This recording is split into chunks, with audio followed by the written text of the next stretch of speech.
Dearly beloved, we have gathered here today to get through this thing called Mix CD. My name is Mike, part of the SPDM crew, and I love making Mix CDs. Each week, we give our guests a theme and an 80-minute time limit for which songs they're going to pick for their Mix CD. This week, we are talking about live tracks and live albums. And I have here from Red Eye Films, Corey Skoronsky. Ha! I got it on the first try. Corey, how's it going, man? It is awesome to be here with you, man. Thanks so much for letting me come be a part of this. Really appreciate Yeah, it, man. I'm really excited about this. You pitched a couple of really cool topics and couple of things that you were interested in, and we settled on live tracks for certain songs. And I'm curious right off the bat, what gravitated you to this particular topic for this list? I think so. Kind of as we were talking beforehand, I played in a band for many years. So kind of the live aspect really is something that piqued my interest. Mhm. And I will say, and it's probably a great segue into some other kind of topics that you have, but the idea of like live and it all stemming from like my high school era and the creation of that is YouTube and how now there's these videos and you're able to not just listen but see like these bands or artists perform these songs. That's really what kind of got me into to music essentially. So the idea to be able to talk about a lot of like the what I've encountered on the music space when it comes to the live aspect is something that really I was interested in and immediately when I saw that I my brain was just going with, oh, I can put this in this. I want to talk about this person or this band. So that's where really it came from when I saw that the idea of live. I never asked you what like tell me about the band that you played in and also what you play. Like are you Yeah. you more of a singer? You Heck rocking the no. guitars or Yeah. like what do you play? So so great. So I'll break it down. So I was in this band for like what was it, 12 years. And so it's funny because it's like a hardcore punk metal band, right? And so and that's pretty prominent in my list today, but yeah, I started on bass with the band actually, and then I like to say I got promoted to guitar. And so I played guitar with the band, and yeah, it's a lot of jumping around, a lot of being crazy and kooky on stage, and we got to play out of state, and we got to do a couple like runs of shows. We got to go all the way out to like Mississippi and all the way up to Seattle and things like that. So that was it. So it was a good time, and you kind of you meet a lot of people. You learn a lot of different like about a lot of bands and different genres and like the subgenres. So it was a lot of fun to do that. But I had to grow up. Had to hang up the guitar. Eh, Unfortunately, it's all I good. mean, It's yeah, all it's good. it just, that era of your life is maybe done, but you still Yeah. have the memories. And do you still get to play guitar from time to time? Yeah, dude. I still and it probably even it's more fun now than even like live because like we were talking, I have a 1-year-old daughter now. So it's like I'll pull out the acoustic guitar and me and her will just jam. And Hmm. that's probably the most fun. Like just Hmm. learning all these like little like kid songs and stuff like that. That's been a blast and she'll dance. So Awesome. it worked Awesome. out in the end. Yeah, it worked out in the end, and I'm very curious to hear what you have for your list. But before we get to that part, Yes. I do want to ask, did you set any rules or parameters for yourself when it came to coming up with your track list? I did. I think it kind of just started to meld into things that kind of, I would say, how can I word this? It kind of created me in a sense. Mm, hmm. So it was just be it songs or bands or artists that had a huge impact on me. And I think that was probably the main kind of piece. It wasn't, and on top of that, it wasn't maybe like, oh, I picked this song because the way it was played live is so, it's, really technical or something, something of that kind there. I really looked at it from what kind of the whole overall encompassing package, just be it a band playing and being on the heavier side of music, just the audience engagement, the audience interaction. It played a big role in a lot of my picks. The way that the bands interact with the audience is huge. The songs themselves, I think, also just played a role. But kind of back to what I was saying, just those real big ones that impacted me from an early age is what really I gravitated toward. So if there was ever a rule, I think that would Hmm. be kind of what I put on to myself for this. Yeah, I took a similar approach-ish. So Hmm. a lot of the artists on here are ones that either the song has some great significance to me, or the artist itself is just ones that I can just remember like a particular era in my life where I remember either listening to this song or listening to this artist a lot. Hmm. And also, a handful of these are artists that I've seen live. I wasn't there for like when the recording was being done, Right. but I've still seen some of these people and just remembering just how much fun it is to watch live performances of things. And it could be a blast. It could be something where it's like, you know, some of these artists are not as good live as I was hoping that they'd be, but at least I'm having fun. I'm having a good Right. time with friends. And at the end of the day, I guess that's what matters.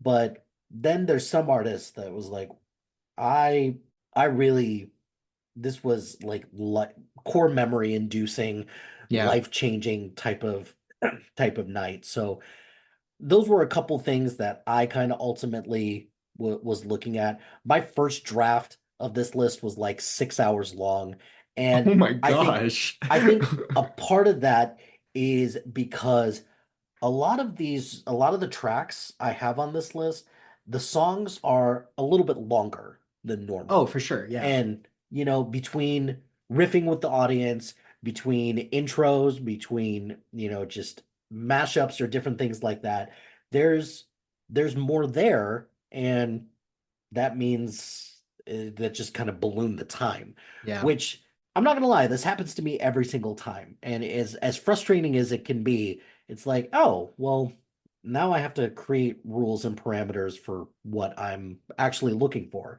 Right. And the only I only had really two rules for this is that the first one is that you and I talked a little bit about how you have also like a YouTube list, Yeah. and I I was thinking about doing something similar because there's a lot of amazing stuff that's on YouTube. Hmm. But I think I ultimately was like, it's got to be on Spotify, and it just kind of went with that. And then the only other parameter I had is just one artist per or one song per artist, and I couldn't do that, my friend. that's okay. That's okay. That's my rule. I don't subscribe or don't want to project my rules No, I know. It's onto you silly. or anything like that. And there have been plenty of times where I'm like, like fine, I'll do this. There in this case, there was one that I had with two artists, two songs from the same artist, and then I realized it was just the same song and I just added it in twice. Ah. So whatever. That's fine. So, how many songs did you end up with on your list? So kind of pulling from just like you were saying, like, looking at it specifically for kind of the Spotify, I think we can kind of play around with it, but I landed on 20 songs, roughly an hour and 20. So Yeah. the 80-minute mark. So, Yeah. So I had 19. So what we can do is that let's go ahead and just do groups of three. and I'll let you go first. So give me your first three songs on your list, and why'd you pick them, and what was the significance behind it? So my first pick, I think it kind of stems similar from how you picked kind of from your list, maybe a band that you saw live and kind of it stuck with you, it strung a chord, no pun intended. But it's this band from Wales. They were, in my eyes at least, they were very big in like 2010 through 2016, that range, and they're called the Joy Formidable, and they're a three-piece band. Their lead vocalist and guitarist, she shreds on guitar. It's insane, and the pedal board, her effects pedal board, is just it's huge. But really, they came to Arizona, where I'm at, and they played an acoustic set at a record store. And me and my buddies, when we were in high school, just stumbled upon them and we're like, hey, they're pretty cool. And we found out that that night they were actually playing at a venue close by to the record store, and we went, and they just blew my mind.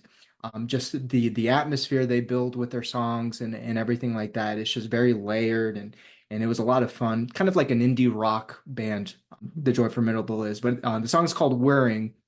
And the one I picked is specific to a live performance they did in a bicycle shop for Sirius Radio, or it's South by Southwest. So sorry, South by Southwest. They did it, and it's just you just see their just like the raw, the passion they're putting behind it. They're really feeling the music. They're vibing on it. It's such a cool kind of live video to see. So Joy Formidable Whirring is my number one on the list.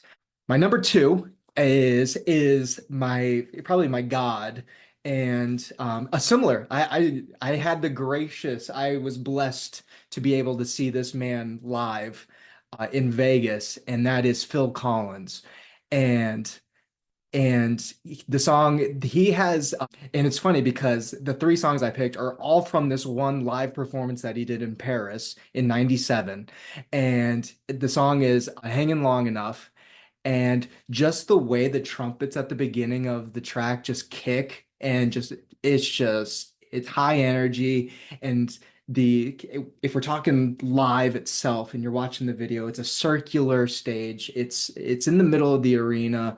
All the people are around them and they're just running around, going crazy. And just the music is such a vibe. But again, Phil Collins on Hanging Long Enough, that's my number two for sure. And I, then my number I, three. I actually have a Phil Collins song on mine as Yes. well.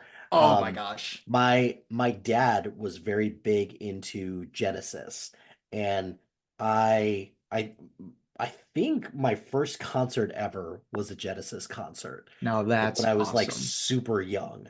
And I just, Phil Collins has always been one that I've really enjoyed. And I did want to put a Phil Collins song or a Genesis song on there. Yeah. I ended up settling with a Phil Collins song, but I think Phil Collins was like the first musician that I can remember as a kid thinking, I kind of like this. This is Yeah. cool. Who is this? And Right what on. is happening right now? So I'm so happy that you picked a Phil Collins song because now I feel a little bit more comfortable with my Phil Collins pick now. He is amazing. And like I said, this is just number one. I got two more for you, my friend. But yeah, I got to see him in Vegas and it was awesome. It was just one of those things where me and my buddy have a friend who also is just head over heels for Phil Collins. And we were both like, if he ever does a tour again, we're going. And we were like on that pack for like 5 years. And then finally one year it was like, holy crap. Phil Collins is playing in Vegas. We gotta go. And we bought tickets. They were pricey as hell. And we went. But honestly, I think hands down, I wish I still had the video recordings on my phone from that. That was so long ago, but it was so much fun. One of the best concerts I've been to. Was killer. But then my number three. So we're gonna take kind of a turn, a little detour, and we're gonna go to a song by a band called Dillinger Escape Plan. and the song is called Sugar Coated Sour. And this, when they played it live, so they're like a math, metalcore, hardcore Hmm. band, Hmm. and so it's just chaos the whole time. But they're very technical. The scales that they play, the arpeggios that they play on guitar are just insane.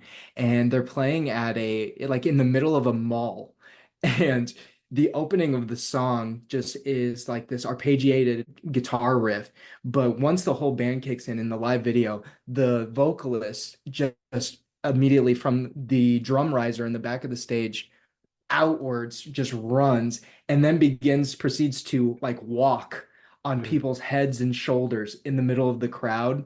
And I remember as a in high school seeing this, my buddy's like, you got to see this video of this band. And I saw that. And as soon as he just runs for it and goes out, I was just like you're taken back. I was in shock. I'm like, holy cow, like this is, I want to do that. I want to Hmm. be in that. And so the song is amazing. The band is incredible. Sadly, they're not around anymore, but Hmm. they were great. And their guitarist, Ben Wyman, he is just insane on guitar. He's somebody that I definitely was like, I wish I could play like him. And Hmm. so that's my number three. Awesome. Great first three tracks. Two of them, fortunately, I've never heard of. So, again, one of the joys of listening to or starting this podcast is just getting to expand my horizons a little bit more. So I'm super excited to listen to those once I get your track list. Okay. Uh, all right, my first track. This feels a little bit like a cheat, but I'm just going for it anyways because I picked Queen and I picked their Live Aids, like a couple songs from their Live I Aids. literally today was thinking, yeah, Yeah. Queen's got to be on the list. So Queen is one of my favorite bands of all time, and kind of in the similar vein of Phil Collins. One of we had the Queen's Greatest Hits album. Just it's one of the first albums that I can remember just listening to it all the way through and Mhm. remembering, huh, I like all of these. Like little did I know, it's like, well, no duh, you're gonna like all of these. These are some of their best songs.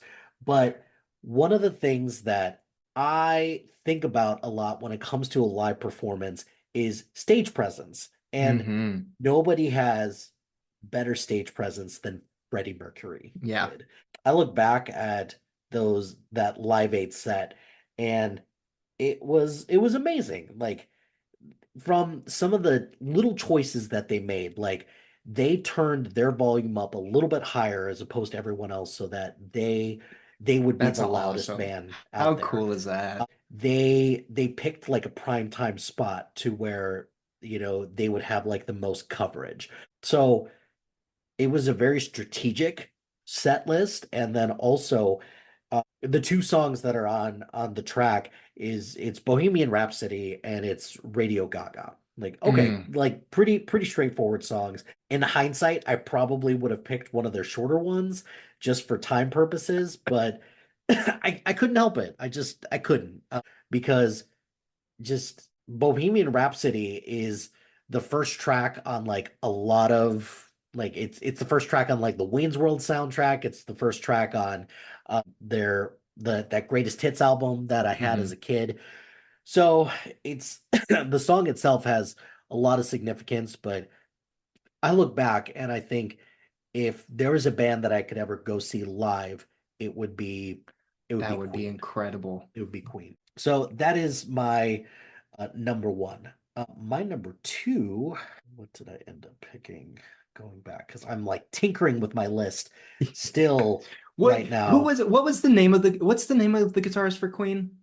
Brian May, I believe. Yeah, he's like a rocket scientist or whatever. Did you Yeah, know that he doesn't even use a guitar pick when he plays? He uses like essentially like a quarter when he really. plays. Yeah, I thought when I learned that, I was like, holy cow. And he built his first guitar, which is also incredible. Good Lord. That's fantastic. Okay. My next one, I think I'm gonna get a little shit for, and that's fine. That's fine.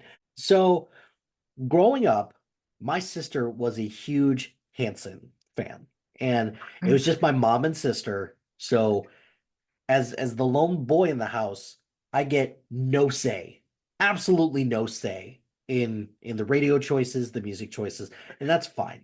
So Hanson was really popular when I was like 10, and I was Yeah. like, this is dumb. I'm not listening to this. But there's something that I will give them credit for is that they've stuck with their music.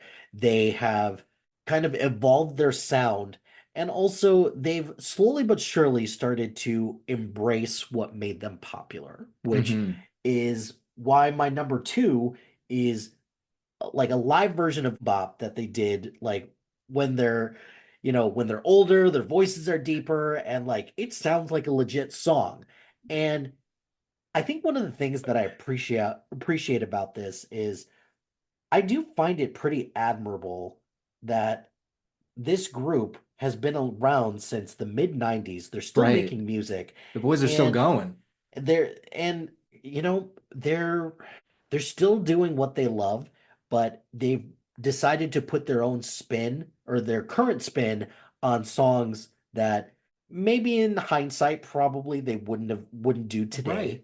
Right. And they're still just making the most of it. And as somebody who I look back at some of the things that I did in middle school and high school, I'm like, this fucking guy, like really? Like what is he doing? Like what is the matter with you?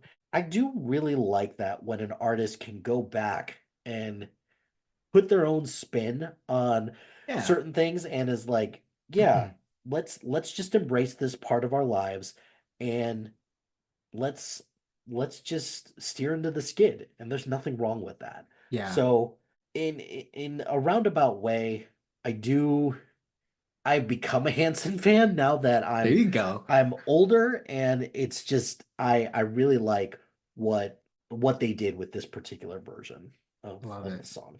I gotta, it's funny that you say Hanson, so like yeah, off tangent a little bit, but so when I was playing music, we actually played in Tulsa, Oklahoma, and they're kind Oh, of based out of Tulsa, if I'm not mistaken, and because they have like a brewery now and stuff, these guys, right. and we were playing at a venue in Tulsa, and there just so happened to be like this huge festival going on, and we were like outside after sound check, and we're like, what's going on out here? And we look and Hanson is playing like the stage. We're like, wait, Hanson? And everybody's like, yeah, it's Hanson's festival, man. And we're like, wait, they have their own Hanson's festival? festival? Like Yeah. what? So we got to catch like half of a Hanson set. So that they were That's pretty good. they're fine. They're but that's cool that they have their own festival, I guess, in the middle of Oklahoma. Hell So yeah. good for him, man. Excellent My choice. my number three. This is just a pretty basic pick. It's Hotel California by the Eagles, and this is the first this is the first version that I ever heard of this song, with the big intro, the kind of it's a little bit on the slower side, and you hear the clapping of the people as soon as they start playing the opening riff. So I remember the first time that I actually heard like the actual song, I was like, oh, I like the live version better. Right. And there's a couple on here where I have that as kind of like my thing with some of these songs. It's like the live version of this, I think it's the first one that I had or that I had listened to, and I think I'm just gonna stick with that as Yeah. the definitive version of that. But Hotel California, it's it's an iconic song, and the other thing about it is that in college, I was in a fraternity and we participated in this thing every week or every year. It was called Greek Week, and one of the competitions was called Greek Sing, and it was like a choir competition. We were god awful. Just god awful. We didn't take it seriously at all, whereas everybody else did.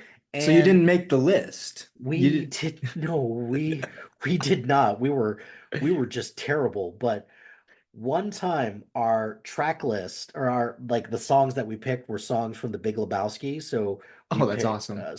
one of the songs was Hotel California, and I just remember singing it, and everybody else is singing with all this high energy and all that stuff, and here we are rocking out Hotel California. Yeah. So yeah, that's my first three. Love it, man. All right. Give me your next three.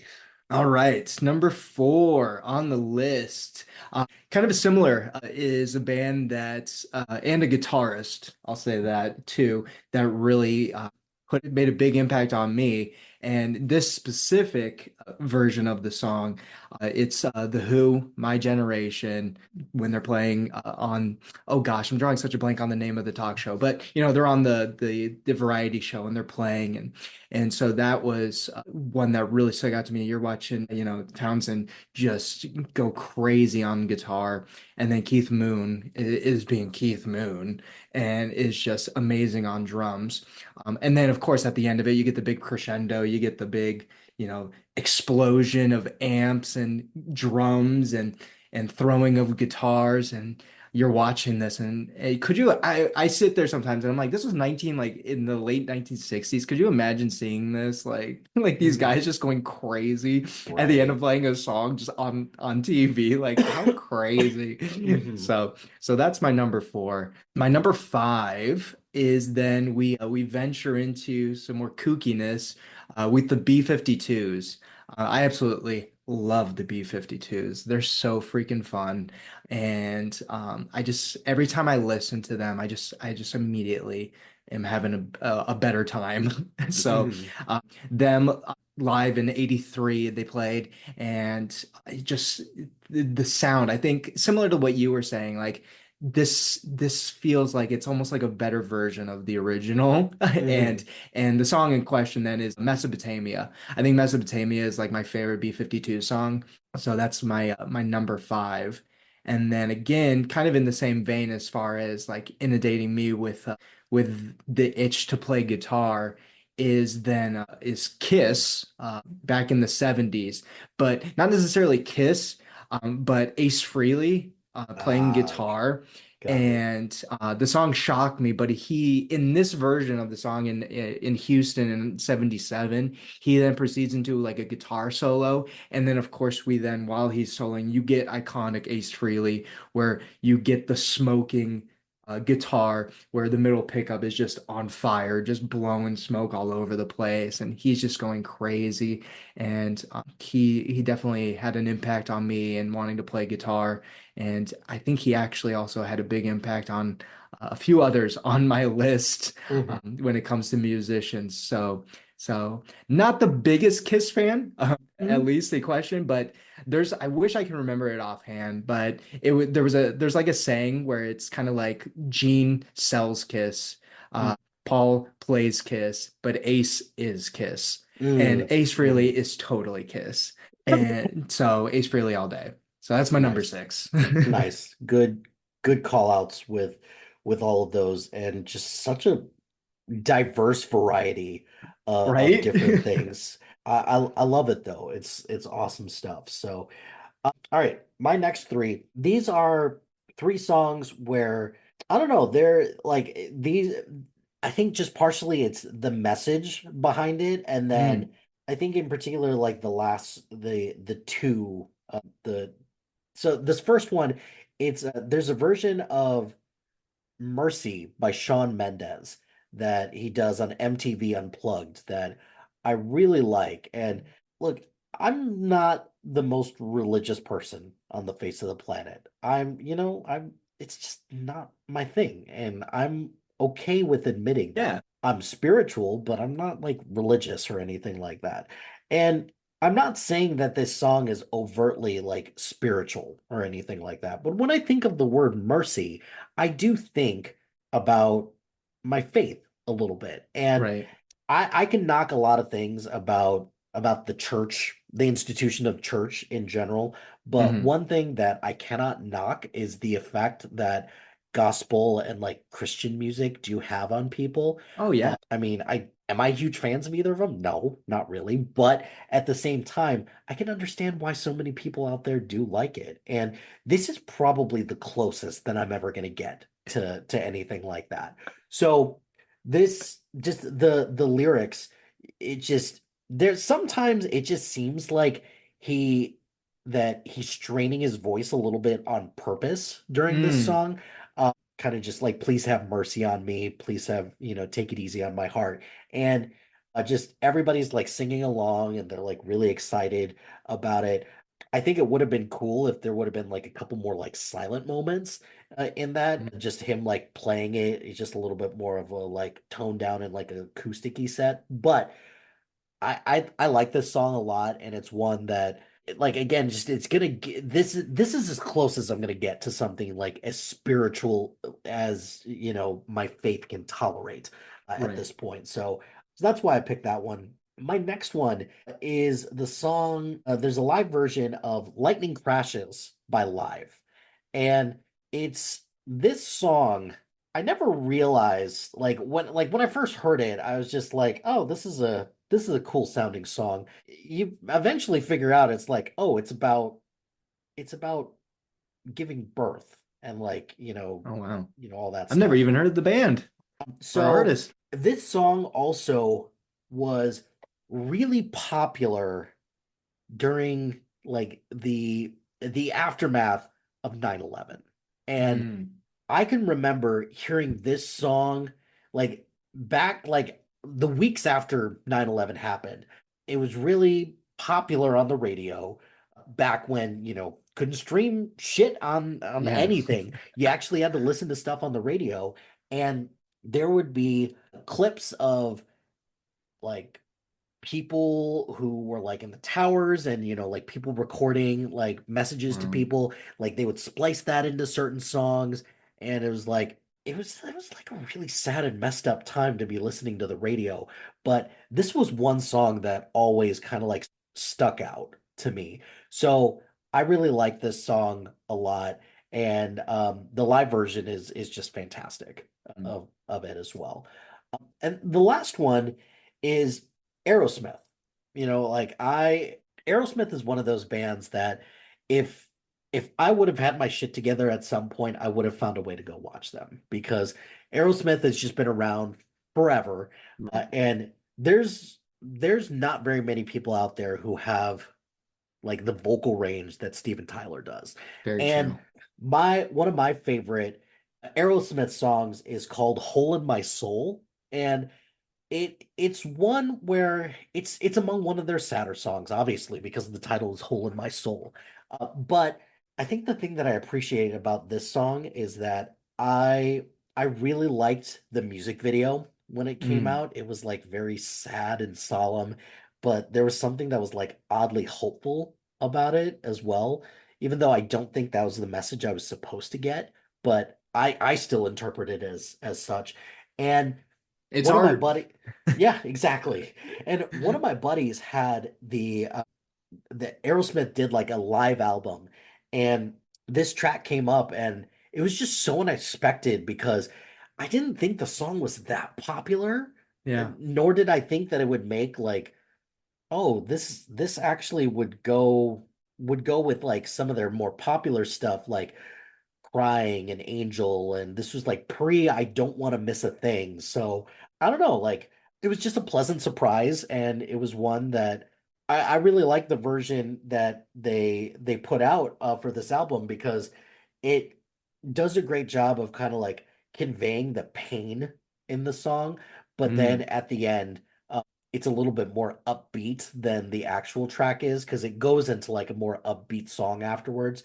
But that's kind of what I appreciate about live music is that, look, it doesn't always have to be exactly like it is on the Yeah. album.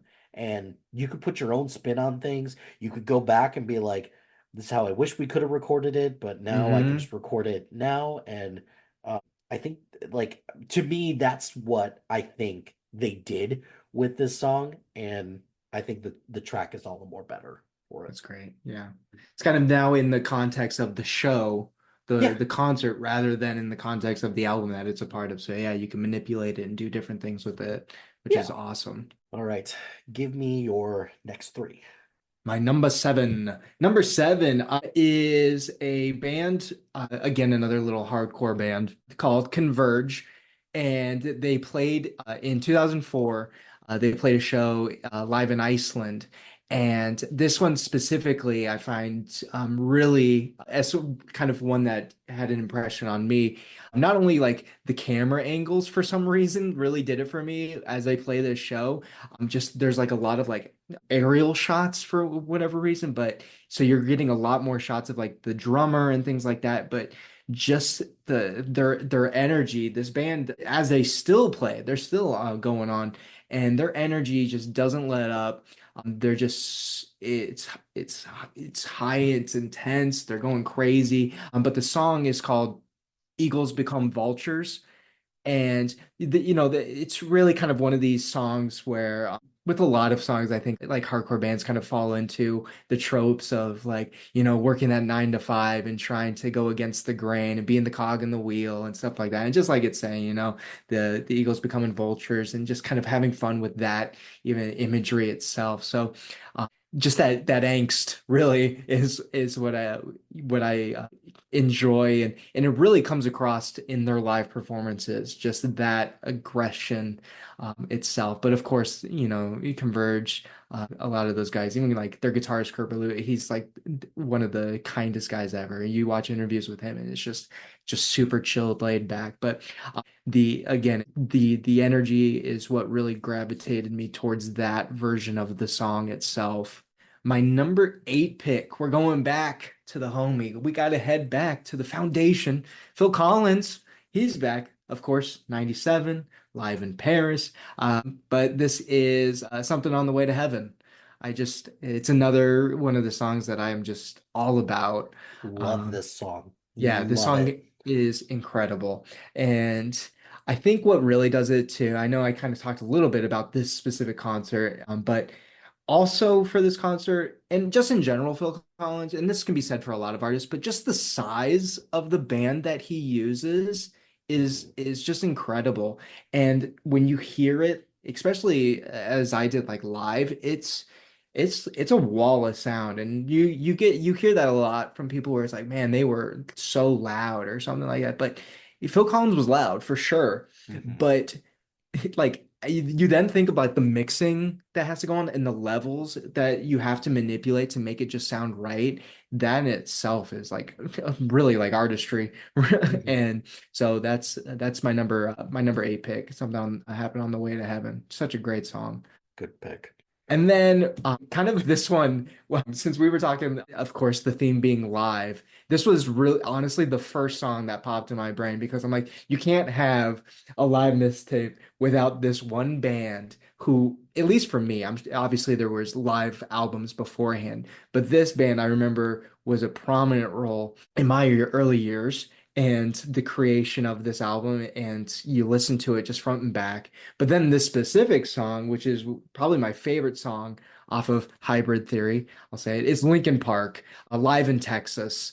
That live album itself is just so great. And I feel like I'm just going to say the same thing for a lot of these. It's just the high energy. It's just Mhm. you hear it in these guys. And then of course, with Linkin Park, you get the late Chester Bennington, who's incredible, and you Mhm. listen to him and just the tone that he can get on his voice is it's stunned. I'm stunned by the way he can sound. Both, going from a scream to then just like singing at this huge high volume. Oh, it's incredible. But Points of Authority is the song, and that's just I think the opening of it it's just I feel like I can run through a brick wall when I hear it. Mhm. So that's my number 9 pick.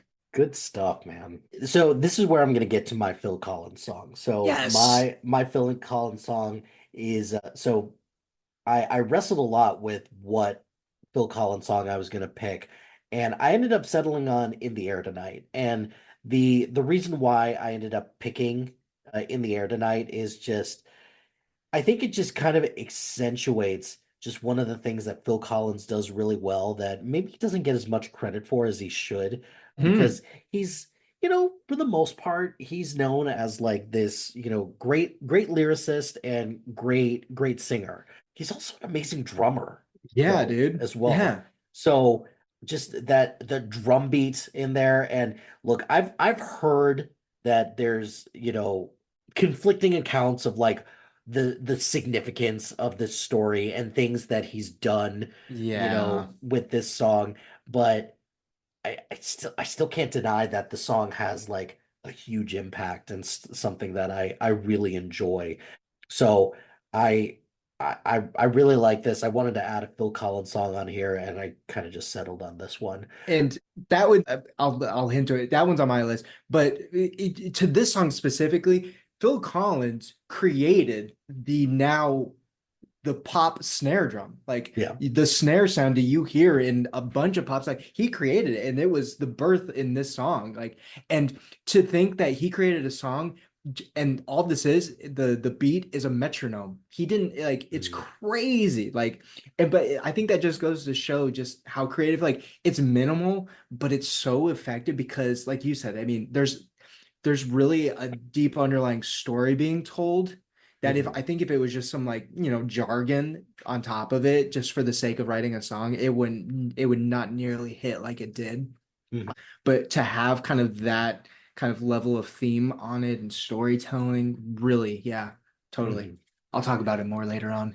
Nice, nice. The last one that I have for this group is AC/DC. And Oh, another one great where pick. just really wish I could have seen this or like AC/DC at all live. Oh, Because they have such a great, like the guitar work is amazing. It's just, iconic songs, everything like that that you could ask for with a live performance. And they've got a live version of Thunderstruck out there mm. that is just it's great because as soon as the guitar starts to go, everyone just goes nuts and you could just hear everybody just screaming thunder. Oh, And I'm if getting goosebumps just if thinking, if like there's honestly. any if there's ever like a song out there that I'd want to go see live, like this would be pretty high up there. Because yeah, like we all have a list of artists that, love to go see them one day, or I missed my chance, but hey, weirder things have happened. Right. And to me, AC/DC has just such a powerful sound that just lends itself to just a kick-ass show. And Hmm. I have another song, or not another song, but another artist who I think they kind of model a little bit of some of the things that they do a little after AC/DC, but in a more You have piqued unique my and interest. strange way, because that is something that the lead singer of the band did mention. But yeah, it's interesting. But yeah, just Thunderstruck, just great song, and just it would literally be electric to Could you see that imagine, live. dude? Yeah. Oh, that was definitely Thunderstruck was like it was on my list, and then I was like, Mhm. sorry, bud, I gotta make Yeah, room for that's this, but it is an honorable mention, yeah, for sure. Oh, that would and have been insane to see and live. that's one of the tricky things about groups of songs Right. like this. I think I owe you one more song in this group, You right? do. Okay, so one that I have in here, Johnny Cash, and I'm not the biggest Johnny Cash fan per se, Fair. mainly because I think his stuff sometimes can feel a little basic, but can't deny that just low, gravelly, just like deep voice. And if anything, it's just there's just such a presence about it. And what better way to have that presence than at Folsom Prison Blues at Folsom Prison as well. Like I've listened to this album a couple of times. I thought that it was a unique place to have a concert, but Right. also just what a I'm sure for him at least, what a cool experience to do something like that and make the most of it. And just this track opens like, hey everyone, we're here in Folsom Prison. And yeah, just I got to give Johnny Cash a lot of credit for that. So yeah, that's my last song in this Love it, group. man. Yeah. Excellent, excellent. Next three. All right. I believe we're on your 10, 11, and 12. Yes, sir. So number 10. So kind of on, oh, I would, this is, it's tough because, we got a lot of Phil Collins love going on here. And, but this band was probably the band that got me into music. The singer of this band, he's amazing. And I wish he was still with the band, man. He was so freaking kick-ass. But Journey is my number 10. I absolutely love Journey to death. And their iconic live in Houston in 81, that whole concert is fantastic. And even like what Stephen Perry's wearing, like just that like cheetah print shirt with like the piano, I don't know what the hell they call 'em, like a conductor Hmm. jacket or whatever the heck it is. But Who's Crying Now is my number 10. I just love that song. I love a lot of Journey songs, but I think this one it definitely hits a little bit more for me, especially in this version of it. It's classic, and his interaction within the song with the Hmm. audience, it's excellent, man. So that's Journey number 10. Journey's another band that, boy, Steve Perry just really just knows how to put on a show. And this isn't to say that the new guy that sounds pretty much verbatim like Steve Perry uh, can't put on just as good of a show, because he does, but I don't know, it's just different. It's not good, it's Yeah, not it's bad, it's just different. That's all. And yeah. it's kind of the same thing that I feel a little bit with listening to the new lead singer for Linkin Park. I think Mm, it's it's different, but I appreciate the fact that they chose a direction, they decided to come back.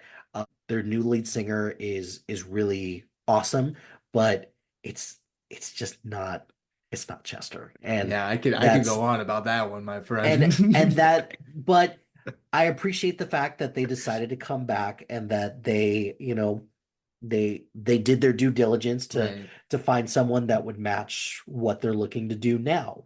And yeah, like I just give them all the credit for that. But it's again, it's not good, it's not bad, it's different, Yeah. and there's nothing wrong with different. I will say I wish I could remember homie's name off the top of my head who's now with Journey, but what he lacks in vocal abilities, he Hmm. definitely makes up for in stage presence, and Hmm. he just goes crazy. Yeah. So kudos to him. Number 11. So a throwback to a to a band like early pioneer, like a founding father of like hardcore music, and Hmm. specifically in Washington D.C. hardcore, where you have bands like Minor Threat, Black Flag, even though they're West Coast, but bands like that. But Bad Brains is my next pick on number 11, and the song is At the Atlantis, and this is at CBGB's, which would have been crazy to see a show there back in '79. But the show itself, I mean, this is like an early, be it '79, but like an early '80s, just when you watch it, everybody's just having a blast. It's such a different vibe back then to what you can kind of see in a lot of shows nowadays, but they're having a great time, and everybody knows the words to just this little band back then that really Hmm. didn't get huge as Bad Brains is nowadays. But there's one iconic moment in the song, and it's more visual than anything. And their vocalist, as he's, screaming, essentially, he then, pauses as there's a break in the song, and then he just does a standing backflip out of nowhere, just backflips. And it's just like, it just catches you so off guard. And really when he does that, it just like reinvigorates the audience, and everybody goes crazy, and people are jumping off the stage, and that's really a Bad Brains, set when you watch it and listen to them. Hmm. So Bad Brains for sure is my number 11. They're great. Nice. And then number 12. So this one I have on here as kind of like I gotta have you on here because I love this band so much. And this version of the song, they sound horrible. So this is my I don't know the word, but it's just kind of like, okay, come along. You're on board. Get in here. And it's the band, this band called At the Drive-In.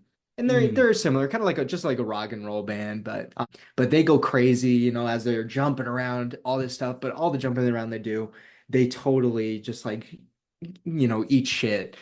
Playing guitar, it just sounds absolutely horrific. And they're playing on the in 2000 the Live on Later with Jules Holland back Mm. over in the UK. So it's their set there. The song is called One Arm Scissor, probably one of their most famous songs, One Arm Scissor. But you watch it and like you're listening to like the guitar and like it sounds like somebody that's never played like Guitar Hero. So it's just all those like cracks Ah, and pops and it's just like, got but it. it's fun to watch because the stage presence alone, it does it for me. So so that's my number 12 on my list. Got it, man. Good stuff. All right. As I'm continuing to tinker, and now I have even less tracks than I had before, because time has just, been What can you evaporated. do? But okay, so my next three. Actually, I'll do my next two just since you said you got about 20 tracks on Yeah, yours. I've got about 15 on mine now, cool. because for time purposes. And a big reason why is because I thought of there's a song that I thought of as we're talking that I'm like, God, this would have been awesome to kind of just experience this song live. And it's Billy Joel live at Madison Mm, Square Garden singing Piano Man. there you Just, go. you Like a know, is it like the recent kind of, or is I, this like, oh, because he just like recently played Madison mhm. Square, I think. I'm not sure how recent it is actually, but Hmm, Billy Joel's like because Billy Joel came to Chicago around where I'm from right on. recently, and I just was like, mainly because I'm about 45 minutes north of the city and it's at Wrigley Field, which if Ooh, you've ever been to Wrigley Field, yeah. it's a bit of a dump, but it's like at least in like a nicer part of the city than where the White Sox play. But Yeah. also, like at the time I only had one kid, but it's still kind of a pain to leave them behind or leave her and my wife behind just for a concert where I'm gonna get back super late and probably reeking of weed that's just around like That's the the entire worst. concert space. So, but Piano Man is just everybody singing along to it, and what just what a cool experience that would have been just to kind of be there. I did get invited to go to that concert with some friends, and I was like, I'm good, and I regret it a little bit, but also kind of not really as well. And then this is where my next four songs, and I'm only going to give just one now, is that my next four songs are from people I've seen live, and just I kind of Mm, remember, parts of the shows that I've seen live. And absolutely. this first one is Jason Mraz, and Jason Mraz came to my college, small dinky college out of like far southern suburbs, far like central Illinois, pretty much. Yeah. And it's it was back in the day when Jason Mraz wasn't that popular yet, and that's even stretching it to say that he's popular now. But Jason Mraz, I'll never forget this because his opening act was a fucking magician. It's like, Real. what is Oh, happening right now? Like, why? What is going on? I'm about it. So, like the magician, he called himself an illusionist. He was just like, nope, nope, I'm not a magician. I create illusions. Like, Illusions, Michael. dear Lord. And I I just remember thinking, because I was working backstage because like it was a volunteer opportunity where like I could get community service hours for that, Hmm. and I just remember like scratching my head a little bit, being like, I've lost a little bit of respect for this guy. But then he started playing, and it was like, okay, it's back, like a little bit, not like 100% there. It's like 95% there. Yeah. But the song I picked, I'm a sucker for an acoustic guitar. Kind of like another part of that is, I'm a sucker for the ukulele as well. So I really like his live rendition of "I'm Yours," which just a nice slowish song with a cool ukulele sound. Yeah, just a nice sweet song. Very And cool. just again, Jason Mraz, like I will never not think of Jason. Like when he was on Dancing with the Stars, I was like, you came to my college with a magician, dude. Like what are you doing? But yeah, He's a wild card, it sounds like. It's just it don't sounded know what like you're gonna it. get. No, it was definitely the most unique opening act I've ever seen, I love it. but it was a fun show. I can't deny that. So, correct me if I'm wrong, your next set would be 13, 14, and 15? Okay. Yippers. Okay, cool. Cool. So number 14. So this one, it's kind of like I do like the band, but there's somebody in the band for this specific song that when I saw this video of them playing live, oh, I was so taken back. So the band is Chiodos, and they're playing, I believe it's Warped Tour that they're playing in North Carolina in like 2014. And at this point, I hadn't been really following them. I mean, you listen to a few songs here and there, but they kind of fell off it seems like they fell off the face of the earth. And then they came back and they're playing Warped Tour. But on guitar for them is a guy by the name of Thomas Eric. And Thomas Eric is an amazing guitarist. He similar to like The Joy Formidable, my first song, where huge pedal board. The way he manipulates a guitar is just incredible. But he played for a band called The Fall of Troy. And The Fall of Troy is like one of my all-time favorite bands of all time. Deluminator is like the greatest album Mhm. that they ever put out. So good. And so when I saw that this guy was playing guitar for Chills, I was just like, what the heck? And Mhm. there's and within the song, there's a guitar riff at the beginning, and it's like hammer-ons and pull-offs. So he's just going, but then Thomas just straight up just starts playing it with one hand, and then I'm just like, what the heck? Like it was just incredible. And it's the song is The World's Best Friend Becomes Redefined. And so it's probably one of their most famous songs that the Chiodos have. So that's my number 14. Nice. So on there. Number 15. So this one too, I love the story behind this set, I guess you can call it. And it's Kill Switch Engage. Mhm. And it's a newer show that they did. When I say newer, it was 2014. But I believe speaking of Chicago, they played This Is Hardcore, and it was out of Chicago. But it's Kill Switching Age, and to think about it is, I mean, this is a band that's playing like huge. I'm talking huge, thousands of people festivals, and when you think that, you get these huge stages that are as big as a house, really, and there's barricades. So these guys are. At the very least 30 feet away from the actual audience themselves. So they come and play This Is Hardcore, and there's no barricade. The stage is 4 feet tall, and Mhm. it's maybe it's probably 10 feet long. So you get this huge band to play this tiny little stage in front of this crowd that's going crazy. And the song is My Last Serenade, and it's a very old song by them. It's off of one of their early albums, and so everybody really knows the words. So you get these guys just jumping on top of each other, like literally grabbing the mic out of Jesse's hands, the vocalist, to scream the lyrics with him. And you can just tell that the band is having like an amazing time playing this concert because they don't get to do this. And I think even in the set, they say that like we don't get to play these kinds of shows anymore. We don't get to be this close with you guys. And I just love that. I love that Mhm. idea that they're right there in it. And it's kind of like going back to their roots in a sense and kind of reliving that. So I thought it was a lot of fun to see that. Nice. And then it kind of starts to venture into kind of like my cornerstone years. So there was like Mm. this festival Cornerstone. I don't know if they still do it, but it seemed like at least when I was in high school, there was definitely this how do I want to word it? Almost like a subgenre of like heavier music that was like Mhm. Christian hardcore for some Okay. reason. So like Under Oath and stuff like that. So you get a lot of Okay. these bands. So I think like The Devil Wears Prada played Cornerstone early on. But the band that is my number 16 is this band called The Chariot. And the Chariot, they're no longer around.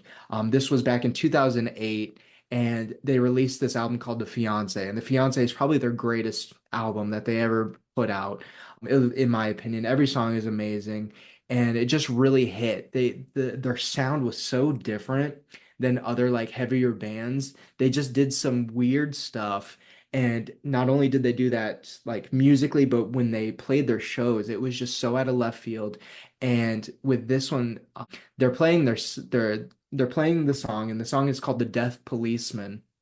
And halfway through their song, they take all of the amps, not even their amps, they're just taking their guitar cabs. They're taking this band's Hmm. guitar cab and they just start stacking them on stage. And it's probably at least 15 feet in the air on a stage that's already, crazy high. And they all start climbing on it, and you get the guitarist at the top, a bass player hanging off of it, and actually he jumps into the crowd. And it's like while this is all happening, there's just this long drawn out buzz of feedback, and then they boom right back into the song, and it's just crazy. Everybody's going crazy, and I think it's that specific song and that specific performance of it. It is what the Chariot was. It kind Hmm. of that's if there was a definition or something of that kind, this would be their definition. This song and that Hmm. performance. So that's my number 16. Nice. Yeah. All right. My next two, so this is 12 and 13. These, so two kind of like older musicians that saw them like way past their prime, but still put on, well, one put on a hell of a show. The other Hmm. just played music the whole time, and it's very clear that all he wanted to do was play music, just didn't care about the showmanship part that comes with live Oh, music. he was just jamming. He was just jamming the whole Oh, time, and cool. there's nothing wrong with that. Right. So the first one is Tom Petty and the Heartbreakers, and Mm. I saw Tom Petty and the Heartbreakers at the Hollywood Bowl in LA, and the Hollywood Bowl is just one of those, I guess the best way to put it, it's just an interesting place to watch a concert That because would be it's outdoors, it's like it's so grand in scope very much so. with Yeah. everything. And it's just right for like the music just to like engulf the whole area that it's in. And if there's any song that Tom Petty played during his set that got the most reaction, it's of course the one that mentions Ventura Boulevard. So Free Fallin' is the Yeah. one that I picked. Listening to this, it just brought me back to being in that concert, and dear Lord, did it just reek of weed the whole time. But Tom Petty, Top was their opening act. It was just a Whoa. blast. I'd be And more interested in ZZ Top. I'm not gonna lie, the ZZ Top was really great too. But the Hollywood Bowl, where in my apartment when I lived in LA, was within walking distance as well. Wow. So that was always a blast just to go there and You're just opening your window. yeah, like so the next one. This is the guy that just he just played music. He just didn't really like at the end of each song, he was just like, "Thank you," and just would start playing his Into the his next next. song. It's Eric Clapton, and Oh, well. yeah. So let me just preface this by saying I'm not a huge fan of what Eric Clapton has become Yeah. recently, but I will to separate the artist from the man, which for me sometimes is It's a little tough. tricky. Yeah.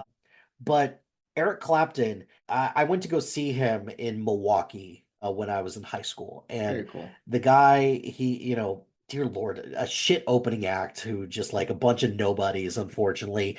But It was my like band. No. no, how dare you? No, I remember the opening act for this Eric Clapton concert. I remember just specifically that the drummer was just going for it, and I was like, this guy understands the assignment. And there were a lot of songs during that Eric Clapton concert that just got everyone up from their seats. And Eric Clapton's an amazing guitarist. Like you cannot deny that. But the song that kind of like got everyone to just like shut up and sit down was Tears in Heaven. And Mm, it's just it's a really sad song. Like but it's also just he strategically places it in a part of his in his set list that okay, let's get this song, like let's get this one because it's just right. one of his best later songs, but it kind of feels like let's get this out of the way, and everyone kind of understood it's like, yeah, this is among one of his sadder songs, and then we're just gonna get to rocking the rest of the night. Yeah, So it felt like a bit of like, here's the bottom of the wave, let's just continue to go up from there. I love But that. I can't deny that it was beautiful. It was just everybody just sat and listened and just took it in. And then I think after that he played Wonderful Tonight, and then he just kind of went with the latter parts of his concert, which was just the classics with like the awesome guitar and everything like that. Yeah, Eric Clapton, fuck you, man, but whatever, it's all good. That would have been a vibe, I think. You Yeah. know, you're just kind of hanging out, watching Mhm. just this band just jam out. It's fun. Yeah. Yeah. All right. Give me Where am I at? Number 17? Am I Yeah, crazy? I believe so. So why Just don't you do rattle. 17, well, no, 17, 18, and then I'll do my last two, and then you can do your last two. Cool. Mhm. Okay. So my number 17, similar to my 16 with the Chariot, because they kind of, this band and the Chariot kind of hold similarities, but kind of are in cut from the same cloth because the vocalist of the Chariot was also in this band previously, and the band is called Norma Jean. And Mhm. there is, again, similar where it's just like this was a video that somebody showed me of this band playing live, and the festival was called Furnace Fest, and they actually brought back Furnace Fest recently. But this is from 2002, and they showed me it. And similar, it was just kind of one of those things where I watched this band play, and I'm just like, I want to do that. I want to play Mhm. music like that. Mhm. And the song is called Memphis Will Be Laid to Waste. And it's pretty, it's again, I I say that for Norma Jean, at least when I was in high school, this was their like their big song. This was the one that if you knew who Norma Jean was, Memphis Will Be Laid to Waste was the one. And to watch them play it, and they're just going crazy. The vocalist is crawling under the drum riser and just going insane. So it's again one of those where I was just like, I that is what I want to be. So that's my 17. Mhm. And then number 18. So this one is if there was like the a single for this, it would Mhm. be this song. So number 18, I tried to say it's almost like the best for last. Mhm. But 18 is Pantera. And because I absolutely love Pantera. Values are trash, not about that life, but it's Dimebag Darrell. And again, he's iconic. His guitar playing. I think he also really came off as a genuine dude Mhm. and really like a friendly guy, just super laid back. But they played in Moscow in '91, and I've never seen for this video for this concert so many people. I mean we're talking million plus. Like it was crazy. Sea of people that they're playing to. And the song is called Domination. And Mhm. Domination is a song where towards the end of it you get just this really heavy slow breakdown. And this version of it like you hear it and you get goosebumps because they go into this breakdown and the whole entire field of people, the sea of people start just chanting, just hey, Mhm. hey, hey, and they're in time with the kicks and the hits, and it's just it really does something to you when you hear it and see it. And then on top of that, for the breakdown, Dimebag Darrell just goes into this insane guitar solo, and you're watching it, and you're like, this guy is a god. Like this guy does incredible things with a guitar, and I will never be able to play like that. Mhm. Um, so Pantera Domination, that's my number 18. Pantera is one of those bands that I've listened to a couple of their things, and it's one where I'm still searching for an entry point. For sure. And I'll have to definitely give this one a chance because I'm sure if I just find my proper entry point, you know, I'll I'll become a fan. Yeah, they've definitely, I mean, they were a hair metal band, right? And then they just Hmm. ventured into this, and then it kind of just became its own entity, and they got heavier and just kind of a little bit slower. And I Hmm. do think a lot of the themes that they play on in their songs are really interesting. But like I mentioned, I mean, Anselmo, he's a terrible person, and Hmm. but their bass player, he's incredible. He went to college as a, I believe he was like a celloist. So he's Hmm. like super educated when it comes to music, and both Dimebag and Vinny, just what they brought, being the foundation of Pantera, they both were great. And fortunately, we lost both of them. But yeah, I think they're just fun. I don't know. Yeah, That's really all I can say. gotcha. All right. My last two. So this is the last of my artists that I've seen live and that I really enjoyed. I'm pretty sure that this was probably the last concert that I went to that wasn't a kids concert. Ooh, I'm Yeah, interested in those it's too. probably probably the case. Lori Berkner, great Oh, cool. live performer. Definitely recommend that. That's not the artist on this. This was the band that they said during their concert that, hey, we want to play like AC/DC, but we're gonna be pretty shitty about it. I was And interested in this. that's Tenacious D. And Tenacious D puts on a hell of a show Yeah, I've because seen because Jack Black is just an amazing front man and he's great just having pick. so much fun with it. And also underrated guitarist Kyle Gass Right? just knows how to Thank shred it you.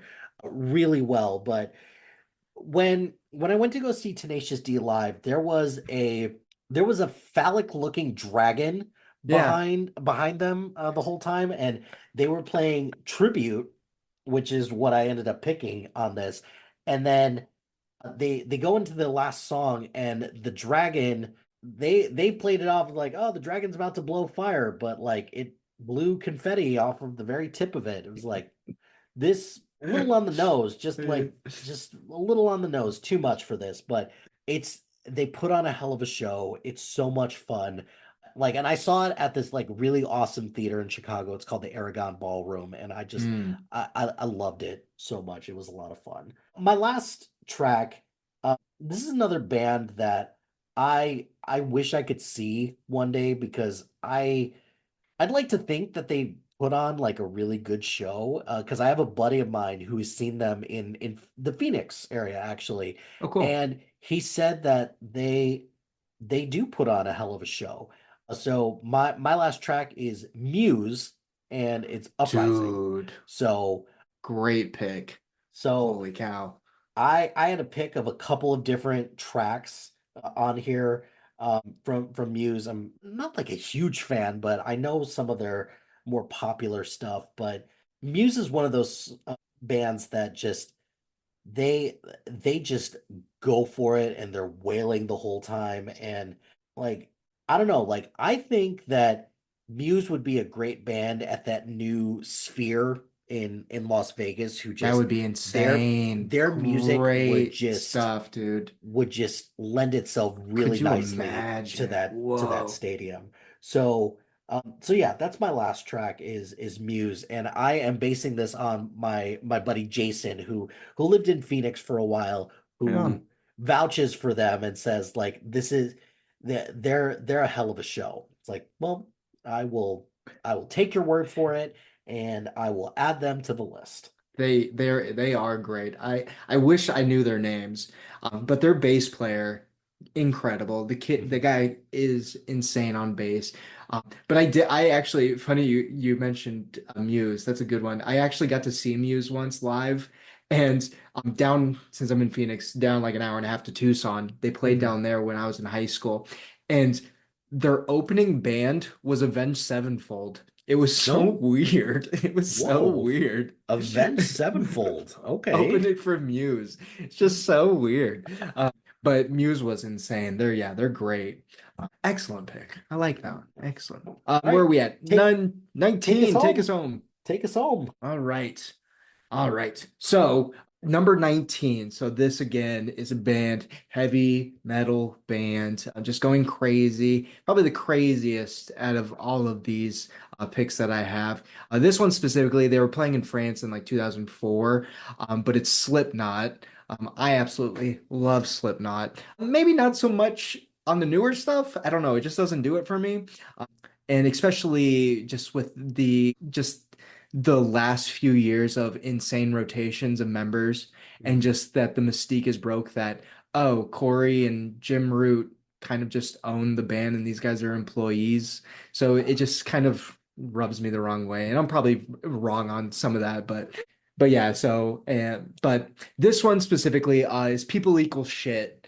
And the song is incredible. It's so Mhm. high energy, just so in your face, and that's really them. I mean, it's just they don't care when they're just so about being just right here, just screaming at you, Mhm. and it really comes across. And to I think Slipknot is one of these bands, specifically Corey Taylor, who just really has that command of an audience and command of a huge audience. The guy just knows how to kind of work with them and kind of perform for them and then likewise he gets something always out of them. Uh, but you watch it and I watch these videos, especially of like Joey Jordison, their late drummer, and he's incredible and the sound that he got from his drums is insane. I loved his tone, especially how it comes off from these live recordings, like incredible. And then on top of that, you get like Jim Root, who plays guitar for them. Just he does these dissonant chords that really ring out, and you get who's Sid, who does like record scratching and stuff like that, a lot of like effects for them. And Mhm. what I find fun is that sometimes when I listen to just like the studio recordings, it's the mixing and mastering doesn't really play well with what he's doing. So to hear it in a live setting, you kind of pick up on the nuances that he does and what he actually adds to the table or Mhm. brings to the table, I should say.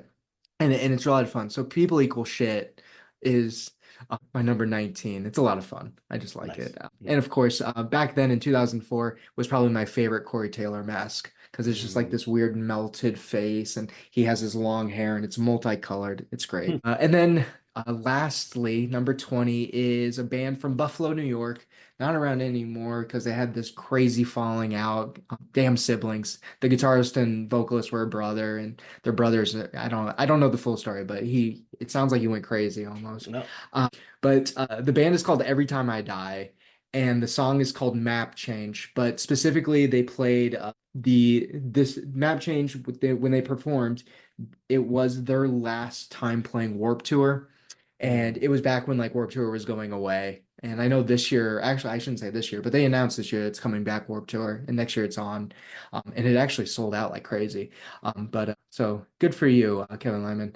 But Map Change is an incredible song. I got some of Keith Buckley, the vocalist, incredible lyricist. He's written books, he's written poetry, but he is an incredible lyricist. I got a tattoo of some of the lyrics specifically to this song, but I just love what this song is about. It's just about like, the pressure you put on yourself and you find yourself in dark places at times, but you're able to get out of it. It's not the end of the Mm. world kind of a thing. So it's a great song. But specifically just the ending of it, you get the guitarist just playing the main riff of the song out kind of almost like as if there was going to be an encore, but it doesn't happen. And but it's just so beautiful. And as he's playing, they're tearing down the equipment, they're tearing down the amps and drums. So it's very poetic, I think, Mm. for being that it was, their last set with Warped Tour and things like that. And I think it's a great kind of wrap up, putting the bow on my little list of songs. Awesome. So that's our track list. Yeah. We did it. We went through all of them. Loved hearing your reasonings behind what you picked, and just love getting to discover later on when I actually get the track or the playlist, just getting to experience some of Heck this yeah, stuff. man. So I'm really looking forward to that. Last question I have for you before we wrap up. If this album were to be an actual CD, what would be the album cover art? So literally the whole time we've been kind of talking, I've been just racking this in my brain, trying to think about it. And my initial gut reaction was I it should just be kind of like a picture of me, like, but like in like, I don't know, sixth grade or something crazy. Hmm. Just like a younger version of me, because I think this list really shows kind of is a really good representation of just the creation of me when it comes to music and what then I became as kind of a young adult and then even into adulthood and kind of where I went and really just pulling from like the lyrics and the songs and a lot of the interviews these guys do kind of help shape kind of my values in a lot of cases or how I perceive certain situations and things like that. So if I had to give probably the most narcissist answer is a picture of me, I don't but as a kid. I don't think there's anything wrong with that though. I mean, it's if this album is supposed to be representative of who you are and kind of like the influences that Yeah. you have, what better thing to showcase than, the person that this is about? So I totally understand where you're coming from with that. So that's a good call out. And not no, like I good call out with that. So for me, I'm looking back to one of my most interesting concert going experiences, which Mm. is when I saw Blink 182, and they're not great live, but it's still a lot of fun. And opening for them was Green Day. Like, Huh. how did this Love. happen? So they had a part of their show, or Green Day did, where they asked two groups of people to, just get on one side, you get on another side, and you just run towards each Run, other. yeah. Um, A good old fashioned wall of death. yeah. So my album cover would be these two groups, and they would be a hologram. And once you kind of like move the hologram, they just kind of Ooh, smash into each other like a bunch of idiots that we were. I So love it, man. That's a good so one.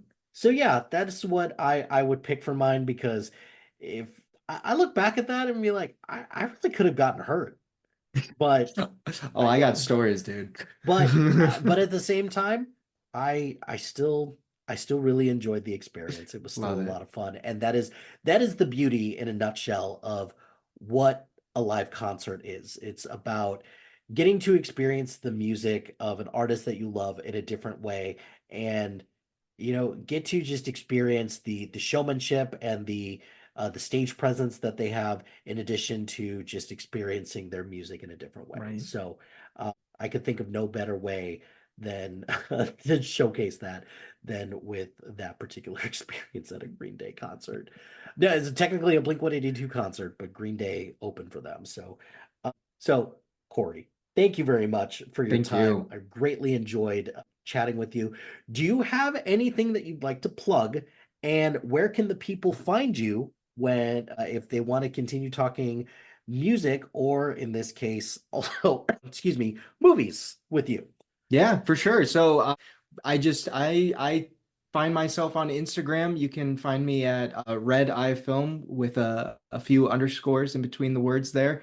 Yeah, I just kind of I review, if we'll call it that, movies that I watch and refer back to, but I try to do it in a more visually creative way, I'll Mhm. say. So you can Nice. find me there. So definitely check out Corey's Instagram page. The art that he has there is fantastic, and it just puts a unique spin on what he's trying to say when it comes to Thank you, his man. movies. He just wrapped up like 31 days of Halloween, Hmm. of October, not Halloween, because Halloween's just one day in October, but 31 days of, watching different films in October. Great stuff. So check out that Thank series. you. Thank It's you. a lot of fun. And I hope to have you on again to continue to talk about music, because both of us, we talk about movies a lot, and sometimes it's kind of nice to change it up a little Very bit, much right? so. Yeah, it's fun to kind of go back to the second passion of music and look at that form Mhm. of art. So I had a blast, man. Thank you again for having me on. And yes, I definitely hope to be back. Awesome. Thank you. Well, my friends, the time has come to end this episode of Mix CD. Be sure to like, rate, and subscribe to anything and everything SPDM Crew wherever you get your podcast. Join us on social media on Facebook, Instagram, X, Threads, YouTube, and Blue Sky at SPDM Crew. Check out our website soon to be out at spdmcrew.com. You can follow our playlist on Spotify and Apple Music at Mike Hilty. Shout out to High Flyer Creative Studios for making our awesome logo. Greatly appreciate their support. And if you have any marketing, logo, or brand standard needs, contact them at highflyercreative.com. If you've got a podcast idea or you're interested in being part of the SPDM crew as a guest or collaborating, email us at spdmcrew@gmail.com. Until next time, no matter what happens now, you shouldn't be afraid because I know today has been the most perfect day I've ever seen.